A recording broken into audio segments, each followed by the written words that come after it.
ladies and gentlemen. Good morning. Well, I haven't heard anything. Goedemorgen. See, everyone understands. Goedemorgen.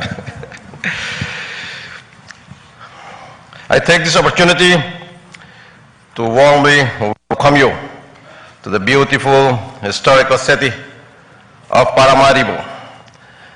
I thank your government for demonstrating their commitment to collectively discussing the theme of this conference, namely transnational organized crime, a growing threat to stability and sustainable development. My friends, we have invited you to share your experiences and respective best practices, as well as emerging threats you have identified in the area of security in an open, frank, and constructive manner. I therefore encourage in-depth discussions in the three working groups, which will be held later today on several important issues. First one, drug trafficking, illegal trade, and trafficking in firearms, money laundering, and corruption. The second one, migration, border management, and maritime security. And third, cybersecurity, cybercrime, and cyber defense. The government of Suriname believes that engagement with relevant actors at the international, regional, and national levels on security matters that are important to all in our region to result in strengthening cooperation and collaboration to effectively fight transnational organized crime in all of its forms. Suriname underscores the importance of a multidimensional approach to security and the fact that security and development are multifaceted and inextricably linked. I expect that for the 2 days of this conference, we'll not only have shared our experiences from a national or international perspective, but in a strategic and operational manner, we must analyze what needs to be done more. Take on the battle with organized criminal organizations effectively. We should also indicate or reiterate strong operational linkages across the various stakeholders involved to address transnational organized crime. We must also be willing to discuss the fundamental factors that threaten our security and safety.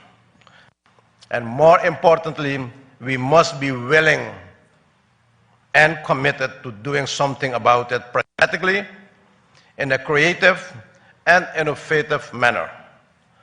Ladies and gentlemen, to survive, we all need stability, peace, and a sustainable future.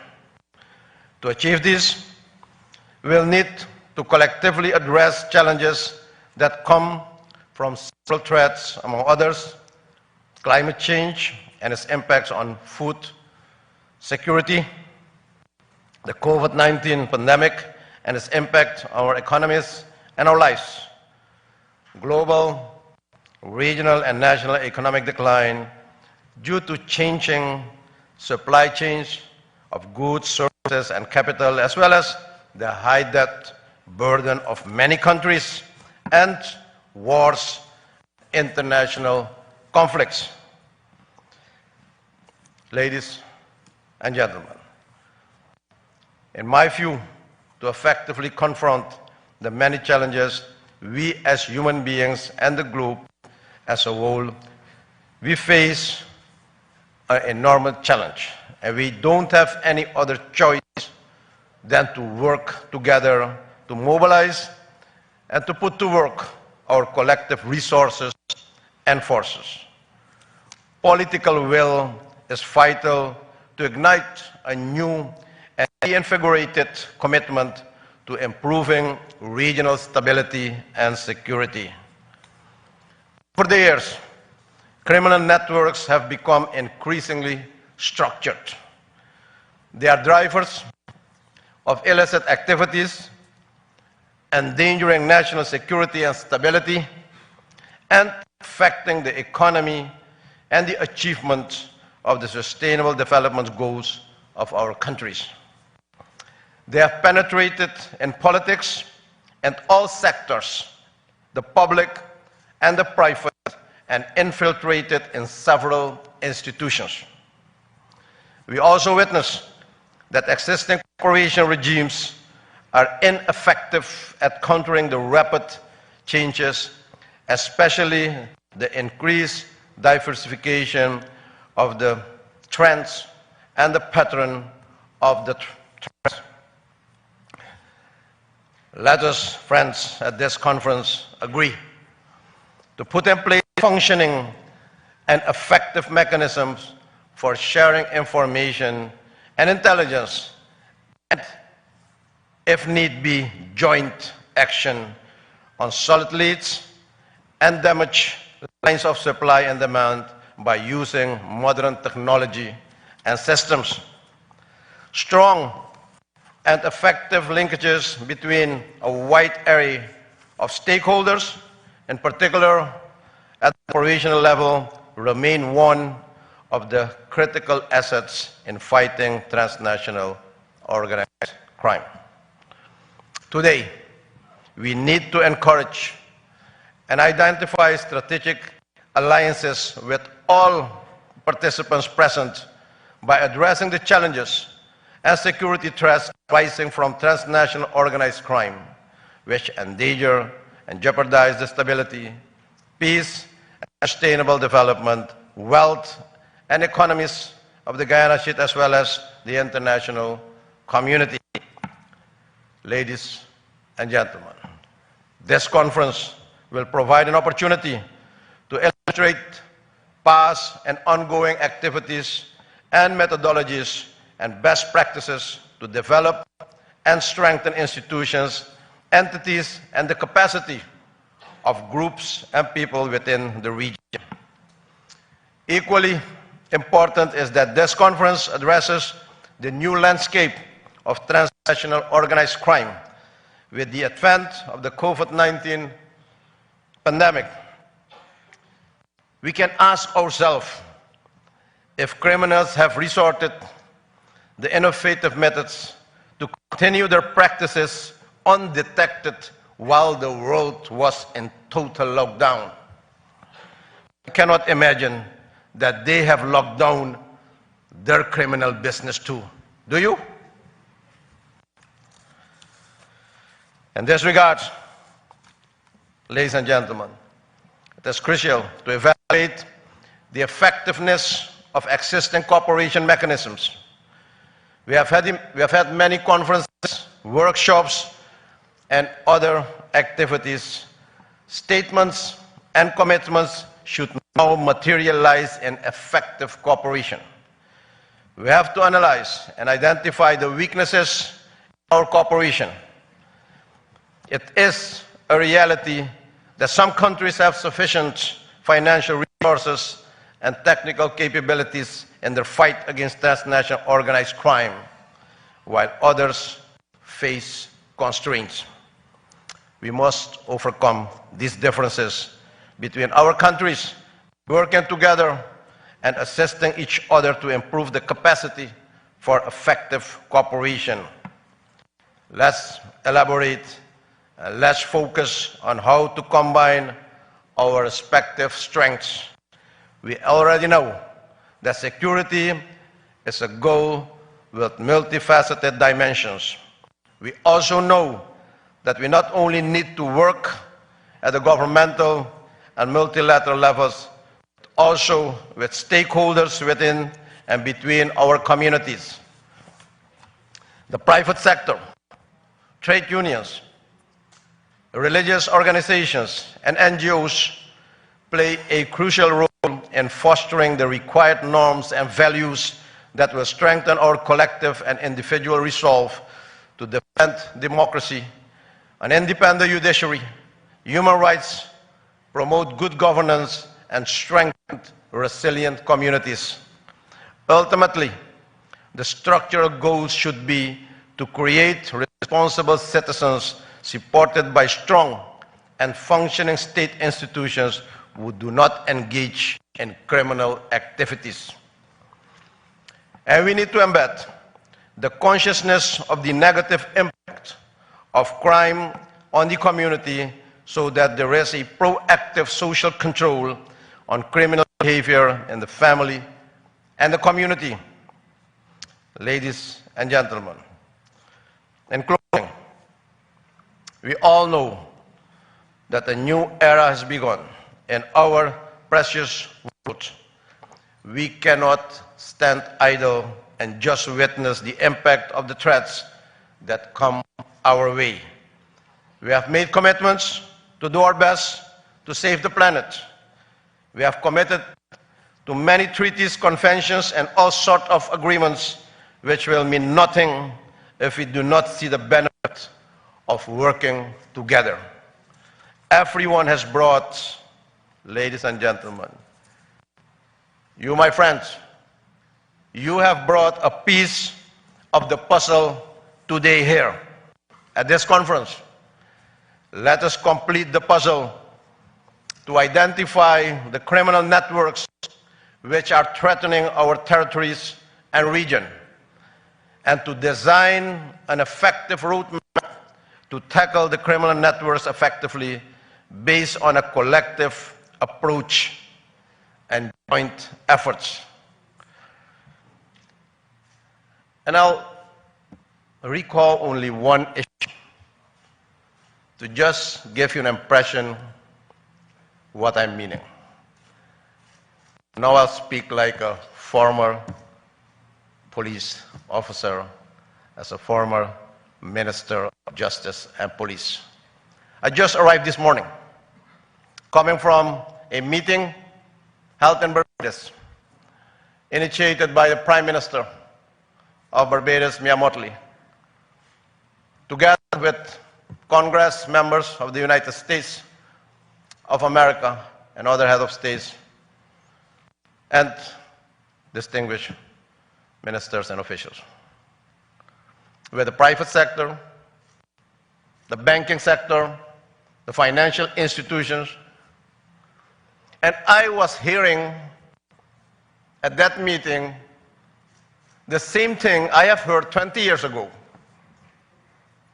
I was a police commissioner, Minister of Justice and Police, on how to strengthen the capacity of the countries in the area of fighting illicit narcotic trafficking, fighting money laundering, and to put a system in place in the region, in the countries, based on reviewing and based on evaluating constantly, periodically, with the objective to strengthen these countries, to strengthen the institutions, to strengthen their capacity in order to get control of the illicit traffic of drugs, firearms, but also with this illegality, the flow of money, what we are calling money laundering, and to strengthen the financial institutions. And that's why in the Organization of American States and the American system, we had introduced the evaluation mechanism called the MAM, Multilateral Evaluation Mechanism, to evaluate. In our own region, the Caribbean Financial Action Task Force, which are supported by all the countries of the region, started with their initiative on mutual evaluation periodically. And based on the result, to strengthen the country's capacity, to strengthen the institutions. And I'm telling this, and you know what? The theme was, and the voice was at that meeting, that now financial institutions, banks are de-risking regions, de-risking countries, de-risking banks. Banks which are having very important impact in the development of a country, investment, remittance, and other functions of a banks in the area of monetary stability, giving loans, etc., etc. But those banks are also in charge of transaction money towards the entire world. You can imagine if those banks are de-risked and not having that corresponding bank anymore, what is happening with those countries? And you know what was hurting me as a former law enforcement officer? The entire objective of the evaluation was meant to strengthen the capacity in those institutions, and that we should support each other and put a system in place to detect the illegality, the illegit business, and to take proper action. And what is happening now? The legit business is becoming victim now, because we are not successful in addressing actively the illegit business and to fight those criminals which are impacting our financial institutions. We couldn't fight the 10% of that bad business in our financial institutions, and now we are fighting the other 90%, which are good business. I'm leaving this here to just call on you to take actions, because the criminals outside there, they are very proactive. They have modern technology. They are communicating in their language, in their style, not in the upper world only, in the underworld. Let us give a concrete answer to those people. That's why I urge you to work diligently over the coming 2 days to strengthen our collective resolve, assist each other where needed, and come up with concrete initiatives and actions to fight transnational organized crime, and agree to connect our law enforcement agencies in a meaningful way to exchange staff, upgrade our systems, and provide training to those in need. Our efforts today and tomorrow will ultimately result in a peaceful zone with prosperity and sustainable growth for our citizens of today and tomorrow. I wish you a fruitful exchange and deliberations, and I certainly look forward to a positive outcome of this conference. I thank you for your attention and presence, and may God bless you all. Thank you.